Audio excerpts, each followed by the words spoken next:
ഹോർമുസിൽ സായുധ സംരക്ഷണത്തിന് അമേരിക്ക സംവിധാനമൊരുക്കും എന്ന പ്രഖ്യാപനം നടത്തിയിരിക്കുകയാണ്. ഇറാൻ തടഞ്ഞു വെക്കുന്ന കപ്പലുകളെ മോചിപ്പിച്ചുകൊണ്ട് ലക്ഷ്യസ്ഥാനത്തേക്ക് എത്തിക്കുക എന്നുള്ളതാണ് തങ്ങൾ അതുകൊണ്ട് ഉദ്ദേശിക്കുന്നത് എന്ന് അമേരിക്കയുടെ സൈനിക മേധാവി തന്നെ പ്രസ്താവനയിൽ പറഞ്ഞു.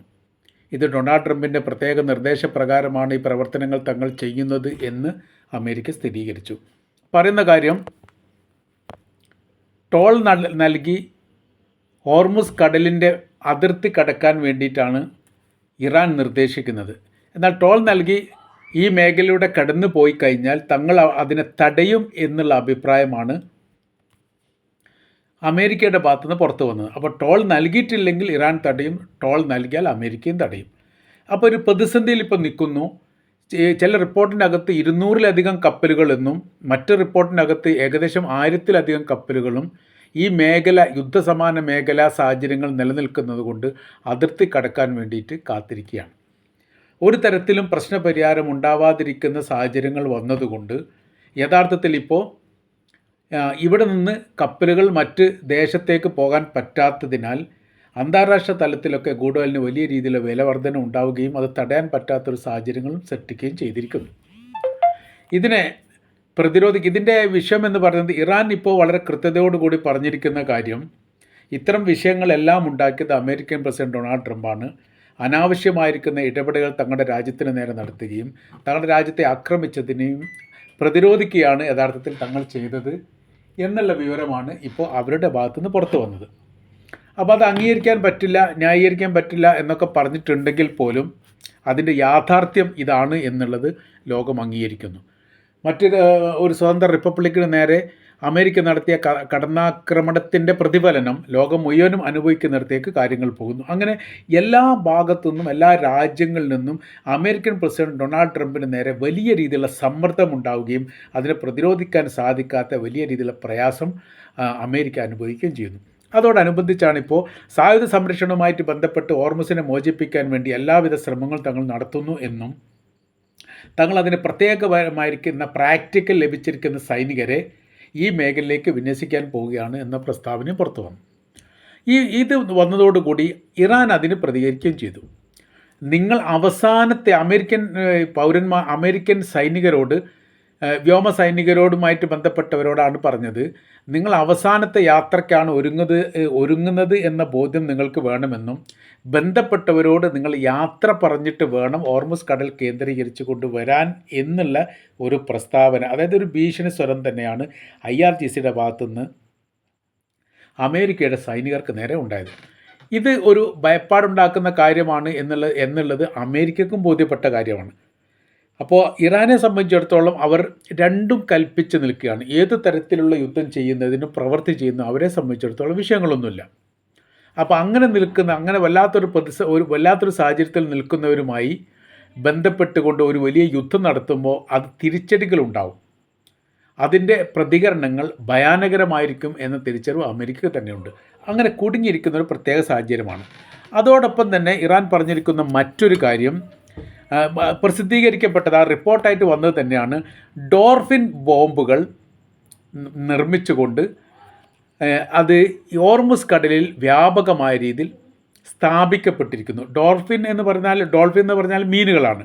ആ മീനിൻ്റെ ഭാഗത്ത് ഈ ബോംബ് കെട്ടിയിട്ട് അതിനെ ക്യാമറ വെച്ചുകൊണ്ട് നിയന്ത്രിക്കുക എന്ന് പറയുന്ന സമയത്ത് ഈ ഡോൾഫിൻ ഏത് ഭാഗത്തേക്കാണ് പോകുന്നത് എന്നുള്ളത് കൃത്യമായ രീതിയിൽ മനസ്സിലാക്കാൻ വേണ്ടിയിട്ട് ഡോൾഫിൻ്റെ ശരീരഭാഗത്ത് ക്യാമറ ഘടിപ്പിക്കുന്നു. അതോടൊപ്പം തന്നെ ബോംബും ഘടിപ്പിക്കുന്നു. ഇങ്ങനെയാണെന്നുള്ള സമയത്ത് ഇങ്ങനെയുള്ള ഈ വിഷയം എന്ന് പറയുന്നത് ഏത് സമയത്ത് വേണമെങ്കിലും ഡോൾഫിനെ ബോംബാക്കിയിട്ട് റിമോട്ട് കൺട്രോൾ കൊണ്ട് ഉപയോഗിക്കാൻ വേണ്ടിയിട്ട് ഇറാന് സാധിക്കും. ഇത് അമേരിക്കയ്ക്ക് കടുത്ത രീതിയിലുള്ള ആഘാതമുണ്ടാക്കുന്നതാണ്. അമേരിക്കയുടെ ന്യൂയോർക്ക് ടൈംസ് അടക്കമുള്ള പത്രങ്ങളൊക്കെ ഈ കാര്യങ്ങൾ പ്രാധാന്യത്തോടു കൂടി റിപ്പോർട്ടും ചെയ്തു. ഡോൾഫിൻ ബോംബുകൾ എന്നാണ് ഇതിന് പറയുന്നത്. അപ്പോൾ ഈ ഡോൾഫിൻ ബോംബിനെ സംബന്ധിച്ചിടത്തോളം അമേരിക്കയുടെ കപ്പൽ നേരെ വന്നാൽ അമേരിക്ക പോലും അറിയാതെ, അവിടെ സൈനികർ അറിയാത്ത രീതിയിൽ ഇതിനെ ഒരു ചാവേർ ഡോൾഫിനാക്കി മാറ്റാൻ വേണ്ടിയിട്ട് ഇറാന് സാധിക്കും എന്നുള്ളതാണ്. ഇപ്പോൾ വിഷയം എന്ന് പറയുന്നത്, ഡോൾഫിനുകൾ സാധാരണഗതിയിൽ കടലിലൂടെ ഇങ്ങനെ അലിഞ്ഞ് തിരിഞ്ഞ് നടക്കും. അങ്ങനെ നടക്കുന്ന സമയത്ത് അങ്ങനെയാണ് എന്ന് മനസ്സിലാക്കും. പക്ഷേ അതൊരു ബോംബായിരിക്കും. അതോടൊപ്പം തന്നെ മൈനുകൾ സ്ഥാപിക്കപ്പെട്ട ഏരിയകൾ ഇപ്പോഴും കൃത്യമായ രീതിയിൽ അമേരിക്കക്ക് മനസ്സിലായിട്ടില്ല. ഇതും അപകട സൂചനയാണ്. ഇതിനെക്കുറിച്ച് വളരെ കൃത്യമായ രീതിയിൽ ഇറാൻ പറയുകയും ചെയ്തിട്ടുണ്ട്. ഞങ്ങൾ സ്ഥാപിക്കപ്പെട്ട മൈനുകൾ ഏത് ഭാഗത്ത് എങ്ങനെയൊക്കെയാണ് എന്ന് കണ്ടെത്താനുള്ള സംവിധാന കാര്യങ്ങളൊന്നും നിലവിലെ സാഹചര്യത്തിൽ അമേരിക്കയ്ക്കില്ല. അപ്പോൾ അതിൻ്റെ പ്രതിഫലനം എങ്ങനെയാണ് ഉണ്ടാവുക എന്നുള്ളത് പറയാനും പറ്റില്ല. ഈ സ്ഥിതിയാണ് ഈ മേഖല കേന്ദ്രീകരിച്ചുകൊണ്ട് ഇപ്പോൾ ഉള്ളത് എന്നുള്ള കാര്യം ഇറാൻ പറയുകയും ചെയ്തിരിക്കുന്നത്. അപ്പോൾ ഒരു ഭാഗത്ത് ഡോർഫിൻ എന്ന് പറയുന്ന ചാവേർ ബോംബ്, അതേപോലെ തന്നെ മറ്റൊരു ഭാഗത്ത് മൈനുകൾ സ്ഥാപിക്കപ്പെട്ടത്, ഇതെല്ലാം വലിയ രീതിയിലുള്ള പ്രതിസന്ധി ഉണ്ടാക്കുന്ന കാര്യം. ഇതിനൊക്കെ അതിജീവിച്ചിട്ട് ഒരു കപ്പലിനെ ഈ മേഖലയിൽ നിന്ന് സ്വതന്ത്രമായിരിക്കുന്ന മേഖലയിലേക്ക്, അതായത് ഇവിടെ ഹോർമുസ് കടന്നുകൊണ്ട് അറേബ്യൻ കടൽ തീരത്തിൻ്റെ ഭാഗത്തേക്ക് എത്തിക്കണം, അതല്ലെങ്കിൽ ഒമാൻ തീരത്തിൻ്റെ ഭാഗത്തേക്ക് എത്തിക്കുക എന്ന് പറഞ്ഞാൽ വളരെ ശ്രമകരമായിരിക്കുന്ന കാര്യമാണ്. എളുപ്പത്തിലൊന്നും അത് ഒരു പക്ഷേ നടന്നു കൊള്ളണമെന്നില്ല. അതിൻ്റെ ഒരു പ്രയാസം അവിടെ ഉണ്ടാകുന്നു. ഇപ്പോൾ പിന്നെ ചർച്ചയുമായിട്ട് ബന്ധപ്പെട്ട കാര്യം എല്ലാം വ്യതിചലിച്ചു പോകുന്നു. കൃത്യമായ രീതിയിൽ ഈ റൂട്ടിലൂടെ ഒരു സംഭവങ്ങൾ നടക്കുന്നില്ല. അതിനുള്ള പ്രധാനമായിരിക്കുന്ന കാര്യം, ഏറെക്കുറെ ചർച്ചയിലേക്ക് അടുക്കും തോറും വലിയ രീതിയിൽ വളരെ മോശപ്പെട്ട ഭാഷ ഉപയോഗിച്ചുകൊണ്ട് ഡൊണാൾഡ് ട്രംപ് സംസാരിക്കുന്നു. ഗുണ്ടകളെ പോലെയാണ് പെരുമാറുന്നത്, അങ്ങനെയാണ് സംസാരിക്കുന്നത്. ഒരു രാജ്യത്തിൻ്റെ പ്രസിഡന്റ് പാലിക്കേണ്ട മര്യാദയോ സംസാരിക്കേണ്ട മിതത്വമോ ആദരിക്കേണ്ട രീതികളോ ഇല്ലാത്ത വിധം വളരെ മോശപ്പെട്ട രീതിയിൽ ഇറാൻ്റെ ഭരണാധികാരികളെ പുച്ഛത്തോടു കൂടി സംസാരിക്കുന്നു എന്നതിനാൽ അവരുമായിട്ട് ചർച്ച ചെയ്യാൻ താല്പര്യമില്ല എന്ന് പറയപ്പെടുന്നുണ്ട്. ഇറാൻ ആവർത്തിച്ചുകൊണ്ട് പറയുന്ന ഈ കാര്യം. ഏറ്റവും ഒടുവിലായി ട്രംപ് പറഞ്ഞിരിക്കുന്ന കാര്യം ഇങ്ങനെയാണ്: ഭ്രാന്തന്മാരുടെ കയ്യിൽ ആണവായുധം കൊടുക്കാൻ കഴിയില്ലെന്ന് ഞങ്ങൾ വിശ്വസിക്കുന്നു. അതാണ് ഡൊണാൾഡ് ട്രംപ് പറഞ്ഞത്. അപ്പോൾ ഭ്രാന്തന്മാരുടെ കയ്യിലെന്ന് പറഞ്ഞാൽ ഭരണാധികാരികളെ മുഴുവനും മോശക്കാരാക്കി, സൈനിക മേധാവികളെ മോശക്കാരാക്കി, അവിടുത്തെ ശാസ്ത്രജ്ഞന്മാരെ മോശക്കാരാക്കി, ഗവൺമെൻറ് തലത്തിൽ ഈ കാര്യങ്ങളൊക്കെ നിയന്ത്രിക്കുകയും ചെയ്യുന്ന ഉദ്യോഗസ്ഥന്മാരെ മോശക്കാരാക്കി, മൊത്തത്തിൽ ഒരു രാജ്യത്തെ പരസ്യമായ രീതിയിൽ അപമാനിക്കുന്നതിന് തുല്യമായിരിക്കുന്ന രീതിയാണ് യഥാർത്ഥത്തിൽ ഡൊണാൾഡ് ട്രംപ് ഈ വിഷയമായിട്ട് ചെയ്തത്. അതിനൊരിക്കലും ഒരു തരത്തിൽ നമുക്ക് അംഗീകരിക്കാനോ ന്യായീകരിക്കാനോ സാധിക്കുകയില്ല എന്നുള്ളതും, അതൊക്കെ വലിയ രീതിയിലുള്ള പ്രാകൃതമായിരിക്കുന്ന ഭാഷ കടമെടുത്തുകൊണ്ട് ആധുനിക കാലത്ത് ഒരു ഭരണാധികാരി പ്രസംഗിക്കുന്നു എന്ന് പറഞ്ഞാൽ, സംസാരിക്കുന്നു എന്ന് പറഞ്ഞാൽ അത് അംഗീകരിക്കാനോ ഉൾക്കൊള്ളാനോ തങ്ങൾക്ക് സാധിക്കുകയില്ല എന്നാണ് ഇറാൻ്റെ മറുപടി.